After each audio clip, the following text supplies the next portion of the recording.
Visca el Barca. Culers, welcome back to the channel. Get ready for a jam-packed update on all things Barcelona. From Champions League opponents to transfer drama and stadium shenanigans, we've got it all covered. So grab your favorite Barca jersey, settle in, and let's dive into the action. First up, the Champions League draw. The revamped format is here, and it's intense. 36 teams battling it out in a league phase. 8 games, 4 home, 4 away. And guess what? We're in Pot 1, alongside the usual suspects like Real Madrid, Man City, and Bayern. But this isn't your grandpappy's group stage. We've got some mouth-watering fixtures lined up. PSG at home, a rematch of last year's drama? Absolutely. Then a trip to Stamford Bridge to face Chelsea. Ouch, but don't worry. We've also got home games against Eintracht Frankfurt and Olympiacos, and away trips to Club Brugge, Slavia Praha, Copenhagen, and Newcastle. It's going to be a roller coaster ride, but one we're ready for. This is our year, Culers. We're aiming for Budapest. Hold on to your hats, because even before the draw, the hype was real. Chelsea players, in interviews, were practically begging to face us. Marc Cucurella, Enzo Fernandez, Reece James, Pedro Neto, Robert Sanchez, and Malo Gusto, they all named Barcelona as their dream opponent. Clearly they know what's up.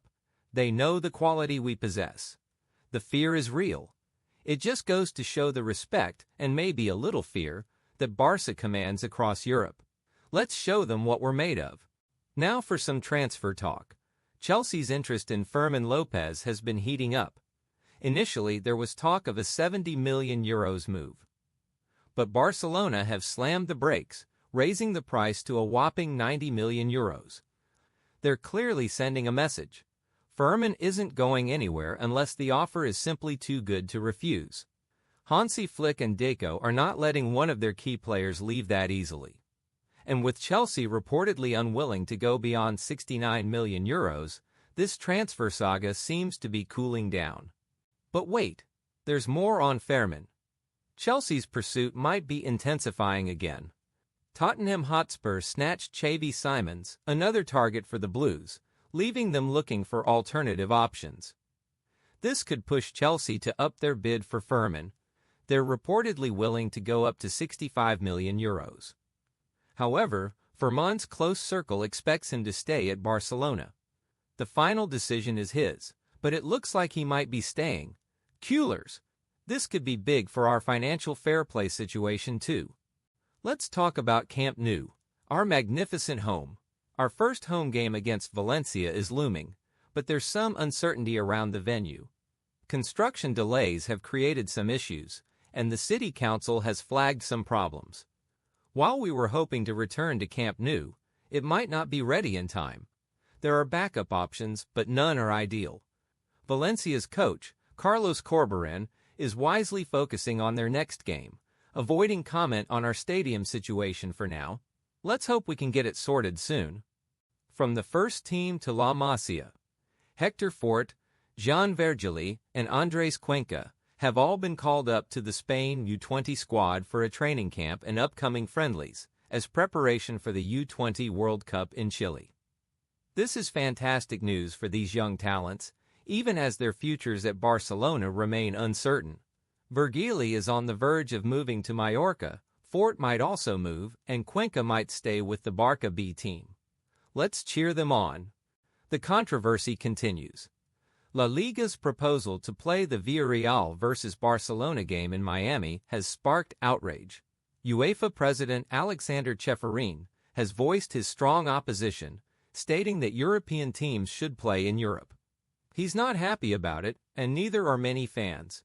UEFA will make a final decision on September 11th, but the future of this plan remains uncertain. It's a complicated situation, but it highlights the clash between tradition and globalization in football. Back to Fermin Lopez. Despite the Chelsea interest, his closest circle expects him to stay at Barcelona. Chelsea is offering him a prominent role and a big pay raise, but his commitment to Barca seems strong. It looks like the youngster might prioritize his development with us. The decision is ultimately his, but it seems that he'll choose to stay and fight for his place at Barca. Oriol Romeu's time at Barcelona has come to an end. The club has reached a full agreement to terminate his contract.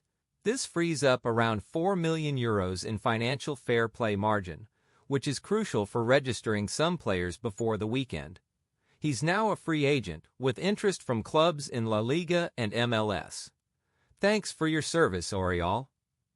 Finally, a crucial update on Camp Nou and the Champions League. There are still concerns about whether the stadium will be ready for our Champions League matches. UEFA has given us a September 21st deadline to confirm our home venue for the league phase. If we can't make it, they might allow us to play our first game away to buy us some extra time. However, any change of venue would be permanent for the league phase. Fingers crossed we can get Camp Nou ready in time. And that's it for this week's Barca update. It's been a whirlwind of news, but one thing remains constant: our unwavering support for FC Barcelona. Don't forget to like, comment, and subscribe for more exciting updates. Visca el Barca.